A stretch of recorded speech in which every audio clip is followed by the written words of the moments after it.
This is chapter 15 on mixed economy. So the multiple choice questions.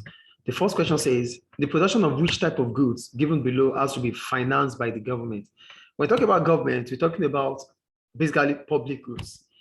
What are public goods? These are goods that are non-excludable, and non-rivalrous, What does that mean? It means that the consumption of an individual would not stop. If I am consuming it, you can also consume it. It's not that you're not going to pay for that product or that good, but because it's government that is providing it or producing it, everyone have the right to take them. So that is what a public good is. So government will only provide or finance a public good, not capital good or consumer goods or merit goods. So it's public good. I think that is clear. The second one, a government decides to subsidize rail travel. What would be an external benefit for this move? We have to understand the difference between external benefit and private benefit. Private benefit is the benefit for your action, for the firm's action or for the individual action or for the government action. External benefit is the benefit for the third party, those that are not involved in that production process. So if government subsidize rail travel, it becomes a private benefit for those that goes through that, the passengers, which is lower fares for train passengers. That is a private benefit. But we're talking about external benefits. If the cost of rail transport reduces, it might mean that a lot of people will stop flying through the road. They will start using the train. That means congestion will be less with the road. So the answer is D. It reduces congestions on the road. That's an external benefit, because this is the benefit that does not concern those that are in action, for the action or inaction of those that are concerned. The third one, a firm concerned about, so the answer is D. So the third one,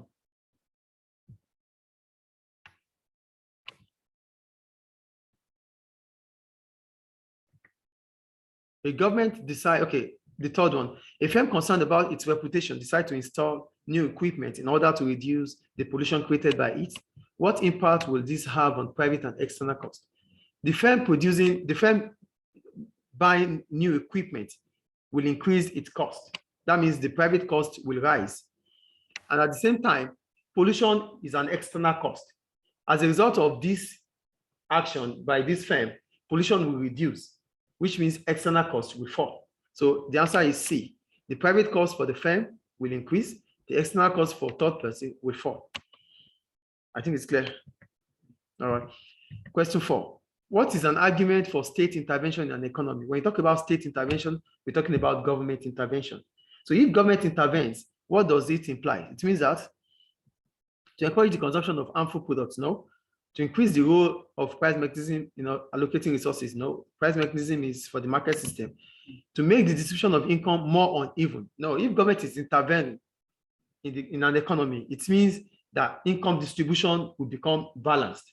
It will reduce the gap between the rich and the poor. This is what government intervention is about. So C is not the answer. Then D, to prevent private sector firms from overcharging consumers. Yes, because the private sector firms, now that government is intervening, it means government might also produce what the private sector is producing. That reduces the price of such goods because consumers will have different choices that they can make. So the answer is D. I think it's clear. I think it's clear, right? Then we'll go to the 4-part question. They said define a minimum price. I wrote a minimum price is the price that represents the lowest price firms are allowed to charge. So minimum price is the price, the lowest that any firm, that government, we call it ceiling price. This is the price at which government firms or producers must charge, the lowest they can charge. So what does this imply? It implies that for minimum price to be effective, it has to be charged above the equilibrium price. What is the equilibrium price? The equilibrium price is the price of agreement between the quantity demanded and the quantity supplied. So if government is demanding for a minimum price, for supply to continue in that market, that means the minimum price must be charged above the equilibrium price. If not, supply will fall. Then there will be scarcity in the market. So for a minimum price to be effective, it has to be charged above the equilibrium price. I think that's clear. Then for B, said, explain how a maximum price will affect a market. I wrote, a government may set maximum price in order to enable the poor afford basic needs. So for maximum price to have an impact in the economy, it has to be set below the equilibrium price. This allows consumers to purchase the product at a lower price. So for maximum price, government do impose maximum price so that consumers, especially the average consumers, will be able to afford the necessities or the needs. So for it to be effective, the maximum price should be charged below the equilibrium price. What is the difference between the maximum price effect in the maximum price, impact of the maximum price, and the impact of the minimum price?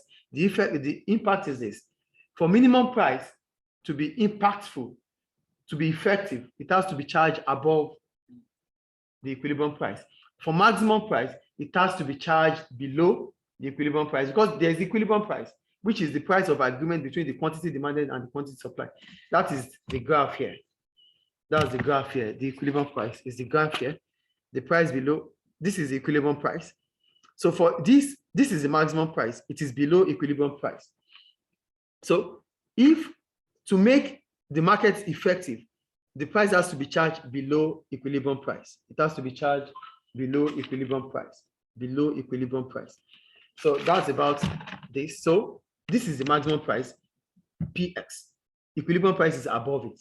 So for it to be effective, for consumers to be able to afford this product, the price has to be charged below it. But what is the consequence of charging below the equilibrium price? The consequence is that there will be excess demand. At this point, firms will not be willing to produce more because there's a law of supply which says the higher the price, the higher the quantity supplied. The lower the price, the lower the quantity supply. So if prices are charged below the equilibrium price, it means less revenue for firms, for producers. So they would not want to produce. They will start thinking of black market. Do you understand? So at this point in time, demand will be more than supply. So there will be excess demand. That is the consequence. But this will imply that consumers will be able to afford such products. So do you understand the difference between minimum price and maximum price? For minimum price, that's the lowest price firms can charge. But for it to be effective, it has to be charged above the equilibrium price. For maximum price, that is the price that would allow customers to be able to afford such products. For it to be effective in the market, it has to be charged below the equilibrium price. I think that is clear. So we go to C. They said, analyze 3 ways a government could encourage consumption of a merit good. What are merit goods? These are goods that without government intervention, we cannot all consume them. Example of a merit good is education, good healthcare. Now let's compare the Libya has different hospitals, like the government hospitals. Just imagine if there are no government hospitals, there are no government schools. A lot of people might not be educated. Do you understand? So with government intervention, government intervention, the private sector would be able to provide what they are providing, and the public sector will be able to provide them. That is merit goods. Is it clear? Yeah. So here I wrote, government could encourage the consumption of merit goods in the following ways. 1, through subsidies. With subsidies, prices will become affordable for people to buy. So that will encourage them to consume them. 2, through government provision. For merit goods, for good healthcare, good education, government have to provide them. If government is not providing them, then who else will provide them? So for government to encourage people to consume them, they have to provide them. That is true government provision. And the third one is using media to influence consumer behavior. Government will provide these merit goods. When government provide them with discounted prices, government have to advertise, government have to inform, government have to make it known to people the advantages of consuming these products. So that will encourage them to consume them. So the question is, analyze 3 ways in which government could encourage consumption of merit goods. The first one is through subsidies. The second one is through government provision. That means government must provide them. And the third one is using media to influence consumer behavior. I think that is clear.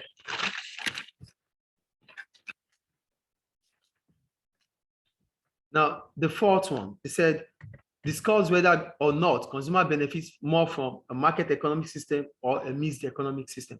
For this question, the first thing is you have to define what a market economic system is and what a mixed economic system is. So for me, the mixed economy, in market economic system, there's always a market failure because some goods and services are there that the market system or the free market will not be able to provide. They won't be able to provide public goods. They won't be able to provide merit goods. So this is a market failure. And prices are always expensive, are not affordable for consumers. That's another market failure. So there's always a market failure in the market system. So that means the solution is the mixed economic system, because in the mixed economic system, it combines both the market system and the planned system. So in a mixed economy, whatever the government is unable to provide, the market system will provide it. Whatever the market system is unable to provide, the government will provide it. So here first, I wrote about the market economic system, which is resource allocation being decided by the private individuals and firms. For the mixed economy, is the combination of the market system and the planned system. So here I wrote consumer benefits more in the mixed economy than the market system due to the following advantages of the mixed economic system and the problems of the market system stated below. One, the first advantage for the mixed system is that it provides both public and merit goods. Merit goods are goods that, like the good education, good healthcare, government provides them. The market system might not be able to provide them. Two, it allows consumers to have better choice on consumption. Consumers have different choices to make because they are providing merit goods. Do you understand that?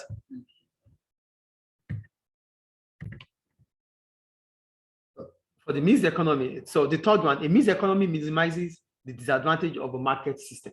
So that alone tells us that the mixed economy is the only solution. Consumers will benefit more with the mixed economy than the market system.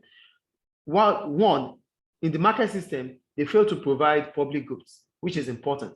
Two, consumption is restricted to affordability of consumers. The market system, because they want to maximize profit. Because they want to maximize profit, are you here, please?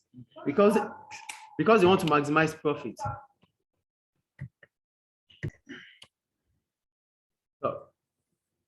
So that's all about the mixed and the market system. In the market system, they fail to provide every goods they provide because they want to maximize profit. Prices are always high in the market system. Then we'll go to the exam style question. It said, in the multiple choice, they said, who decides what is produced in the market economy? In the market economy, the producers decide what to produce, but they decide it based on the price mechanism of demand and supply. So here they said consumers. So consumers deals with the demand. So the answer is A. Suppliers are the one that decides what to produce, but they decide it with the price mechanism for demand and supply. And when you talk about the price mechanism for demand and supply, demand goes to consumers. So that's why consumer is the answer here. Is A. Question 2. The table shows the demand and supply schedule for bread. So price of bread, number of loaves demanded per week, number of loaves supplied per week. We have at different price level at 0.8, at 1, at 1.2, at 1.4. Here, what will be the equilibrium price? And what is the equilibrium price? Equilibrium price is the price of agreement between the quantity demanded and the quantity supplied. So here, the equilibrium price is at 1.2 because at 1.2, the quantity demanded is 320 and the quantity supplied is 320. This is when the market is clear, the market clearing price. Yeah. Here, 320 was produced and 320 was sold. So equilibrium price is the same as the market clearing price. Do you understand? So the answer is C. No, the answer is A. No? Question 2. Equilibrium price at 320 is 1.2. C is 1.2. That's the market clearing price. We call it market clearing price. So we go to question 3. Price is initially set above equilibrium. Market forces then move it towards equilibrium. As price falls, what will happen to demand and supply? When the price of a product falls, the demand will expand and the supply will contract. Because the lower the price, the higher the quantity demanded, expansion. The lower the price, the lower the quantity supplied, contraction. So the answer is C. The answer is D, demand will extend, that's expand, supply will contract, reduce. Question 3 is D. Then go to question 4. Which of the following is likely to cause the price of a lamb to decrease? And decrease in the number of sheep farmers. When the number of sheep farmers decreases, that means the supply will be less, the price will rise. So it is not A. An increase in the price of beef. An increase in the price of beef is likely to cause the price of a lamb to decrease. An increase in the price of beef will mean that the price of lamb has increased. So it's not B. A subsidy given to sheep farmers. Yeah, sheep farmers are the ones that deal with lamb. So if subsidy is given to them, that means their cost of production will fall. As a result of that, the price of lamb will fall. So the answer is C. For question 4 is C. Then go to question 5. What effect is an increase in advertising expenditure likely to have on the demand and supply curve of a product in the short term? An increase in advertisement will mean that advertisement is improving. In the short run, the demand for product, the supply curve in the demand will shift rightward, and the supply curve will shift rightward for both demand and supply. Yeah, so it's going to shift rightward. So it will increase for demand, it will increase for supply. So the answer is C, question 5. Go to question 6. For question 6, we said the table shows the demand and supply. So it's about price elasticity of demand. And for price elasticity of demand, it is the degree of responsiveness between the quantity demanded of a product as a result of a change in price.